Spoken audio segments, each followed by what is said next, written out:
So, Todd, I found our music for this morning, Yep. very Easter related, and I found this guy around early 2005. My Easters were changed forever, and this wonderful man, John Dacre. I could not wait to share the gifts and talents of John Dacre on Easter morning. In fact, could almost care less about Jesus rising from the dead. It was Wow. more about John Dacre than anything. I don't think I've ever heard of John Dacre. Oh, John Dacre's amazing. Here we go. My name is John Dacre. Lord is risen today. Hallelujah. Sons of men and angels say hallelujah. Your voice in triumph's high. It's so bad. What is it with Christian culture and thinking that if you get it on a video? But wait. When the moon hits your eye like a big pizza pie. What is happening? John Dacre, baby. Look him up on YouTube. This is done. Look him up on YouTube. You may have ruined Easter. The video is just as good as the music. Maybe better. Maybe better. I've actually seen it. The and combo. It's pretty funny. I'm telling you. Well, thanks Happy for Easter, sharing everybody. your musical history. Oh, yeah, Often- and Jesus is alive. Yeah. I forgot. Yeah, that was yesterday, the week. It was Holy Week. We did Palm Sunday, Jesus' triumphal entry. We did a Seder meal where we kind of like rehearsed the experience of a Passover and what that means for us today in light of the resurrection of Jesus. And then we had a Good Friday service where we got to look at the Stations of the Cross. Saturday was an Easter egg hunt, cookout kind of thing. Weather was crazy, like a yo-yo, but it was still a good time and everybody had fun. Great time. And then Sunday we got to cap it all off with good news of the resurrection. Yeah. Great weekend. Yeah, it was Great pretty good. And now we're going to try to give you the content for the sermon, relatively quickly. So we read, I was going to have you, Hunter, read Matthew 28, just 1 through 10. Okay. And then we're going to talk about how I closed the message, kind of focusing on four realities that came from or come out of the resurrection for us. So go ahead and read absolutely. that passage for us. Now, after the Sabbath, toward the dawn of the first day of the week, Mary Magdalene and the other Mary went to see the tomb. And behold, there was a great earthquake, for an angel of the Lord descended from heaven and came and rolled back the stone and sat on it. Like a boss. Awesome.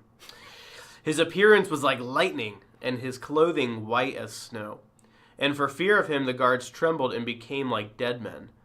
But the angel said to the women, "Do not be afraid, for I know that you seek Jesus who was crucified. He is not here, for he is risen. And as he said, come see the place where he lay. Then go quickly and tell the disciples that he has risen from the dead, and behold, he is going before you to Galilee. There you will see him. See, I have told you." And they departed quickly from the tomb with fear and great joy, and ran to tell his disciples. And behold, Jesus met them and said, "Greetings." And they came up and took hold of his feet and worshipped him. And then Jesus said to them, "Do not be afraid. Go and tell my brothers to go to Galilee, and there they will see me." Awesome. So, Greetings. What's up? well, it's traditional. Jesus rises from the dead, and for those of us who've been around the block a few times in the Christian calendar of things, this is pretty familiar territory. We've got the good news of Jesus' resurrection. It's the foundation of our faith. If there's no resurrection, then why bother? Yeah. That was sort of a point that was made. But there is a resurrection, and I don't think we have to spend a lot of time harping on that and convincing people that would be listening to this podcast. We're into the truth of the resurrection. We're believers and trusting God for what he's done in Christ. The question is, what does the resurrection mean? And that's how we ended the message, and I think that's the kind of like the focal point of any conversation that might be going on in a group.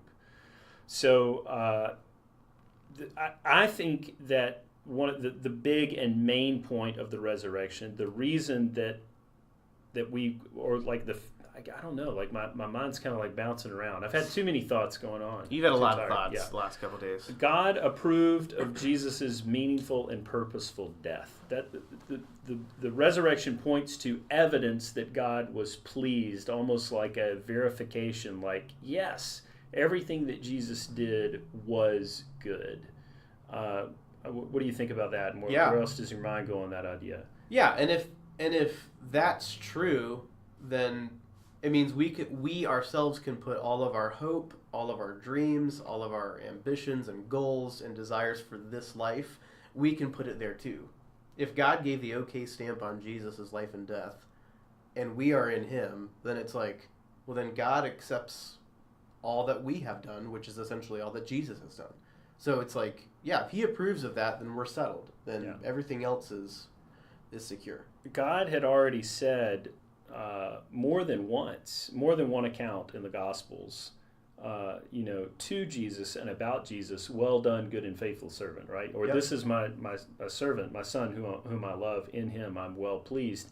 And so, like, I think the resurrection is just the evidence of that manifested in a powerful way that garners the attention of the ages, right? I mean, we're all sort of like raising our eyebrows and turning our head because never before in the history of humanity has that happened, and never again.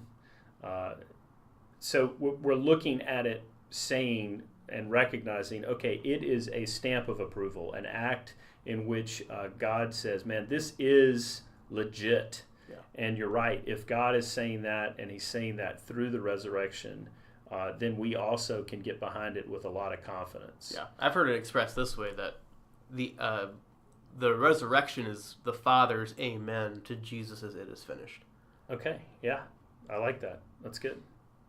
And if you're having discussion in your group, I think you're throwing out the question, what does the resurrection mean for you? Like, just to get that started in the midst of this question. The second thing that I think it means that's super big is that it means that our forgiveness of sin and offer of righteousness is fully on the table. Yep. So, like, everything necessary for the forgiveness of sin is accomplished in Jesus' death and resurrection, and everything necessary for our righteousness to be secured, which comes not through what we do, but through what Christ has done, both of those offers are fully on the table. And there was a little bit of an appeal to people listening to take the offer of Jesus' forgiveness and righteousness. And while that appeal might come to people who are new to God or undecided on the idea of Jesus, that offer needs to be grabbed every day for every believer. Yep. We need to realize that God's forgiven our mistakes, our sin, and he's fully made us righteous. And that, like, the only thing that it takes to get in on both of those benefits is simply realizing that you are in on those benefits. Yeah. Right. It's all paid for. It's all there. That's right. That's good.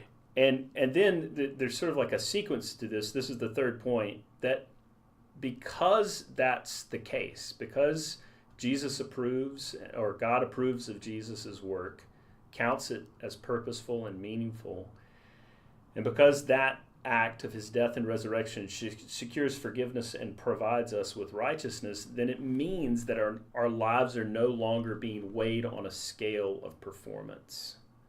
Why don't you help unpack what that looks like if someone is living a life on a scale of performance? What would you say that looks like? Yeah, well, I mean, number one, it looks like a wreck. It looks like bondage, because people who put their lives on scales are often anxious and just nervous about whether or not they're making the grade, whether or not they're passing whatever standard they're trying to achieve. And most of it can be related to God's standards of them, but I think practically speaking, and more often than not, it relates to our own made-up standards.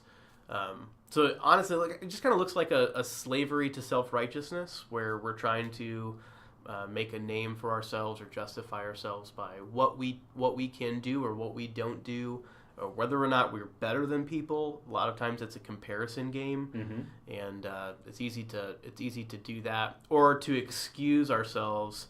It's like, well, at least I'm not like that, or at least I don't do that. Like, I'm okay, or this action that I know is wrong is actually okay because I don't do this other bad thing or whatever. Yeah. So it's a scale. As long as we can match up, we're good. If we don't match up, we're bad. It's so tricky to me, the nature of the Christian ethic and life, because it suggests two things being true at the same time, and those two things are kind of like opposite of themselves. And this goes back to Luther's idea of simultaneously justified and sinner. So both things are true. So it's if we want to be really honest, the weighing of the scale is not an event by event type thing. It's a lifetime weight. And the answer to the question of how do I measure up against the perfect holiness of God, the answer that's found in the gospel is I don't measure up. Right. And instead of living in these like micro moments of measuring up, did I measure up with my parents when they came to visit? Or I'm afraid that I'm not measuring up to this person's expectations of me and it's causing me to feel a lot of anxiety. Or I'm being told that I'm not measuring up and therefore I feel really depressed because I'm not making the cut based on what this person thinks of me, and I'm really concerned about what this person thinks of me. All those kind of things are like micro moments of weighing our life on a scale of performance. If we live there, asking sort of moment by moment, per relationship, per engagement, it is a bondage and it is a panic. The gospel tells us to weigh our lives on a scale in the ultimate sense and ask the question, do you measure up? Yeah. And the answer is no, I don't. But the gospel doesn't leave us in that place of condemnation. It says, look who measured up. Yeah. Jesus. Yeah. And because he measured up, he gives you his measurement. You're being provided for. And you don't have to live in this constant state of fear of being disappointing or of condemnation for being not up to the standard. Yeah. And I think therein lies a lot of freedom. Yeah. It has a lot to do with sort of like the unconditional love and the consistency of God's grace and mercy in our life, that we don't have to live under the shadow of the oppression that comes when we are weighing ourselves moment by moment, and instant by instant. Yeah, and I think like people who judge their lives and other people's lives on a scale, self-righteous people, which we all are to varying degrees, what it really boils down to me is a very low view of sin. We think that self-righteous people have a high view of sin, but in reality, it's the opposite. They have a very low view of sin because they tend to think that they're pretty good, like they were born pretty good, or that goodness is inherently capable if people are just like, you should be making the right decisions at every turn, and you can. Right. And so like as long as you can just weed out the really bad things, and those bad things again are my standards most of the time, then we're okay. When in reality, like Paul's very clear that we are born in our sin. David's clear about that as well. He was actually conceived in sin. And then Paul said we were born dead in our trespasses and sins. So like the problem is not that we do bad things, which that's the problem most self-righteous people think. It is a problem. It causes problems. But there's a deeper issue. Right. The gospel is having a bigger conversation, much bigger conversation. Yeah. To get to a point of saying like, yeah, you do bad things, and yeah, it's no good. Because you are actually a sinner. Like, that's your condition. It's not merely that's what you do. That is true. Mm-hmm. It is what you do. But it also is that's your condition. Right. And so what you do need is a new life. That's why the resurrection is so necessary, because we were born dead. We were born in need of life. Mm-hmm. So if it wasn't for Jesus, self-righteousness would still be the game, but, like, we would have no hope. Because no self-righteous person can self-justify themselves to the point of life. Well, but a lot of Christian people are still playing that game. Right.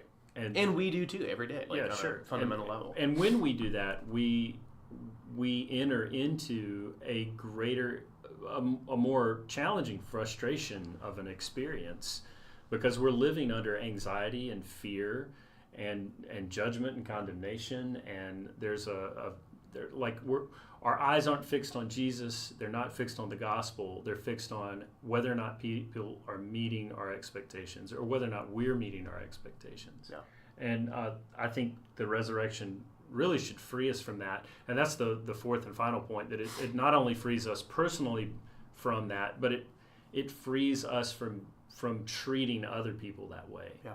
So like rather than sort of like responding, the world operates off of conditionality. I love you if you're lovable.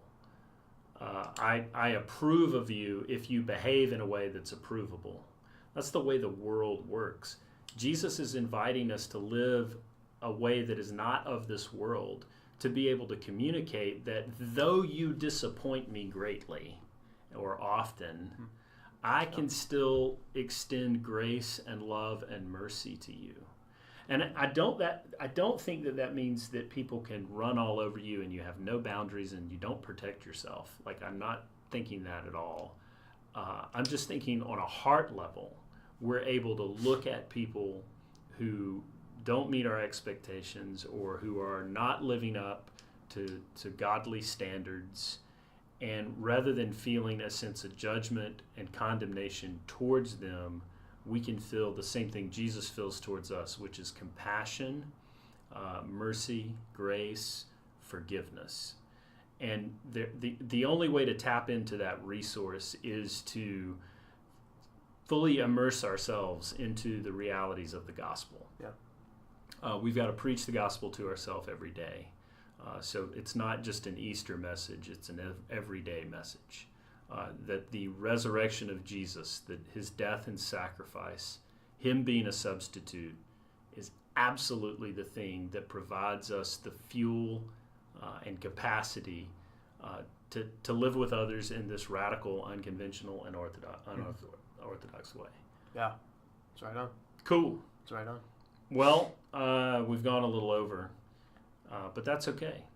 And we hope that you guys will not weigh us on a scale of performance. Right. Because we went 17 minutes instead of 15.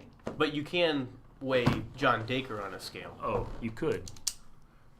He doesn't make it, unfortunately. I think we'll close with just saying God bless his heart. Yes, amen. Amen.